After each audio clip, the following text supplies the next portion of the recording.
We have a question from this mic here. Sure. I just first like to say thank you for coming here. And my name is Puya.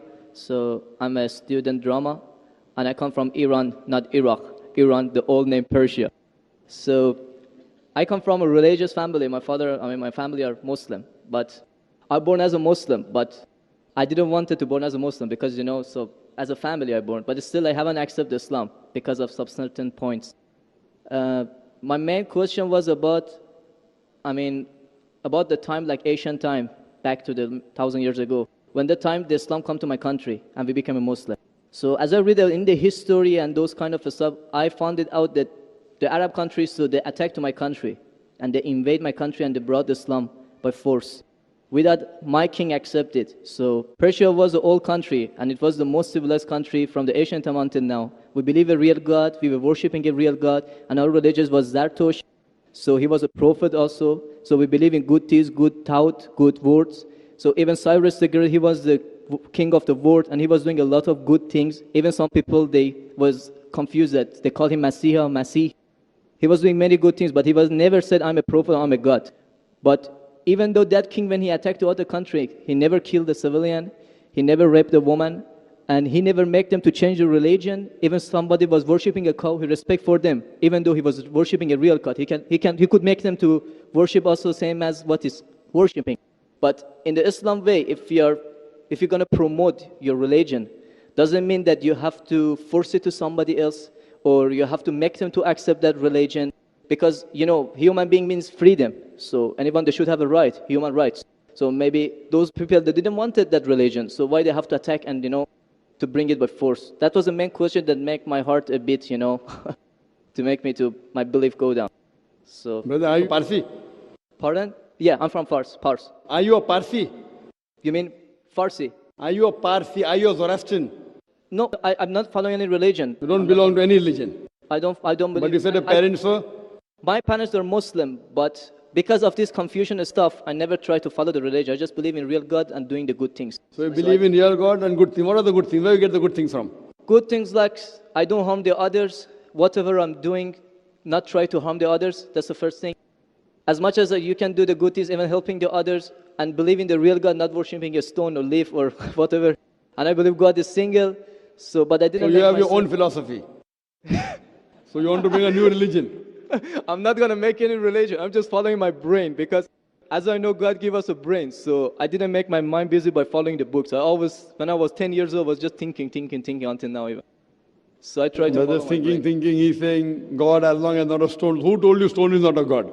Anyway, I'll answer your basic question. Your basic question is that Muslims came to Persia and they conquered and they forced people to accept Islam. So no one should force and all. I agree with you. Point to be noted is that today the media promotes that Islam was spread by the sword. I am aware that there are certain black sheep in the Muslim community and there are certain Muslim rulers who did wrong things. But as a whole, Islam was never spread by the sword. Islam was never spread by the sword. It's spread by sword. Sword. Sword means force. Force, yeah. Like you said, now Muslims came and conquered Persia, etc. You see everywhere it's happening. There are wars taking place. But in Islam, it's clearly mentioned in Surah Baqarah, chapter 2, verse number 256. La ikraha fid deen. There's no compulsion in religion. Truth stands out clear from error.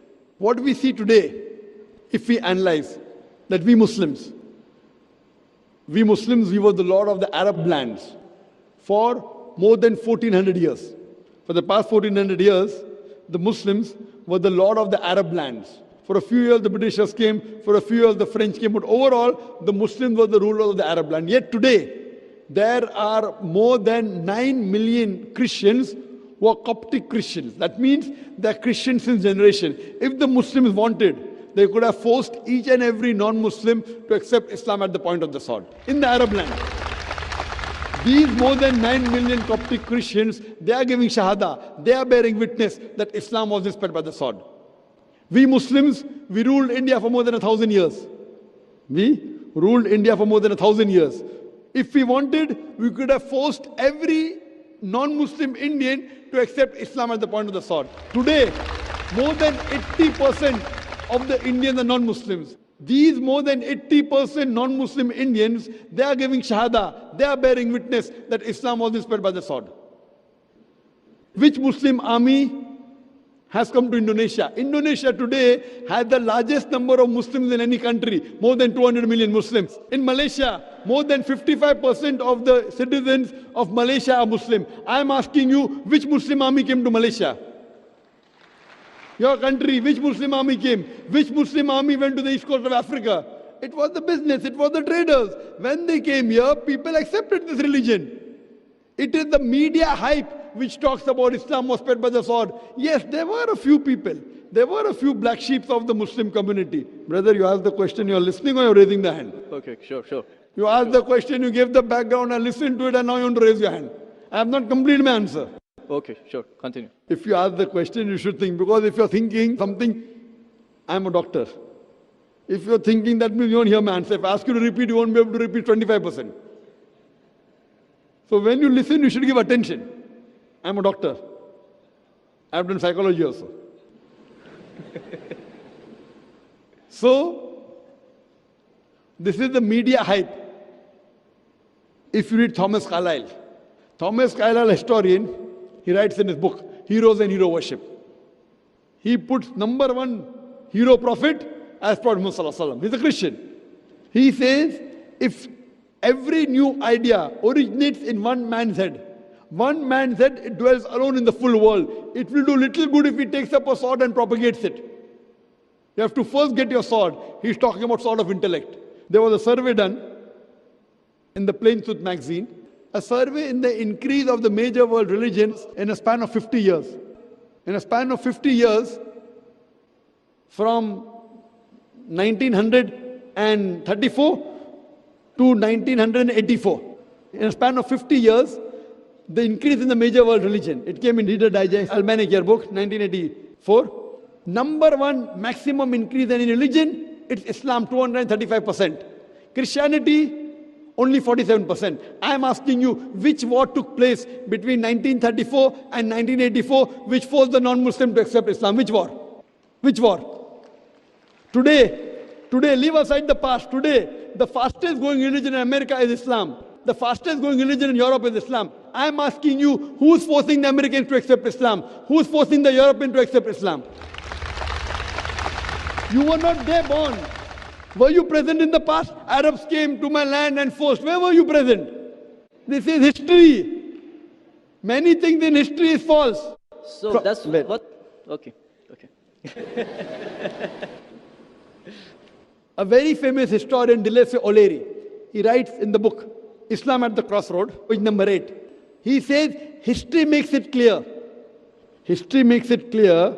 that the legend of fanatical Muslims sweeping across the world, forcing Islam at the point of the sword, is the most fantastic, absurd myth that historians ever repeated.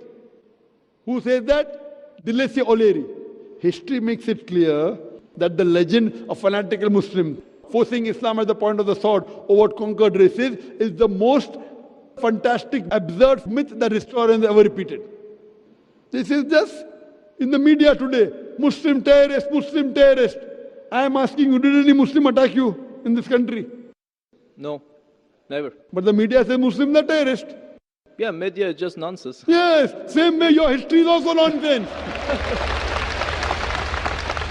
When media is nonsense, the history is also nonsense. Some is correct, some is wrong. That's the reason, if you hear the answer, I would like to end my answer with a quotation of Dr. Adam Pearson.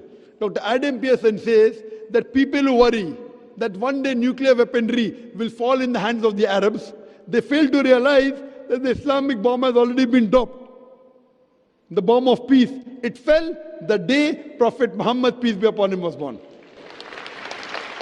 Good. Thank you, Doctor, for your answer. But the point is, I didn't get the right answer because that's not media, that's history.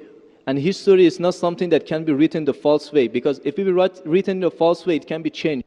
But that was the true history in all over the world and is written everywhere. Brother, did you hear my quotation of Deleuze O'Leary? Can you repeat it? Repeat what? Repeat Deleuze O'Leary's quotation. I said it twice, not once, twice. Most of my answer was once. I said twice. Now repeat it. Repeat at least 50%. So what's the point of repeating that word? I want to know whether it went into your head or not. No, because that's what is in my head that is a history first thing. I am asking you, can you repeat the statement, the answer which I gave earlier? If you cannot repeat, that means it's useless me repeating the answer. You're not listening to me. You're thinking something. No, I'm listening to you. You're Can saying you repeat? that is media, that is can false, you that's the history. repeat the statement of Deleuze O'Leary, a very famous historian? No, I can't. I'm saying it for third time. Listen to it and go behind the queue. Deleuze O'Leary says that history makes it clear the legend of fanatical Muslims forcing Islam at the point of the sword over conquered races is the most fantastic, absurd myth that historians have ever repeated. Deleuze O'Leary says history has been telling falsehood, and you're saying history, I believe in history. Deleuze O'Leary is saying that what history says that Muslims are forcing Islam at the point of the sword is the most fantastic myth that historians have repeated. So you have got influenced by the myth.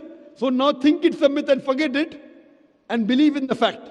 The fact is you read the Quran, and inshallah I want you to revert to Islam. Revert back to the religion of your parents, inshallah. Okay. Okay, thank you. Thank you.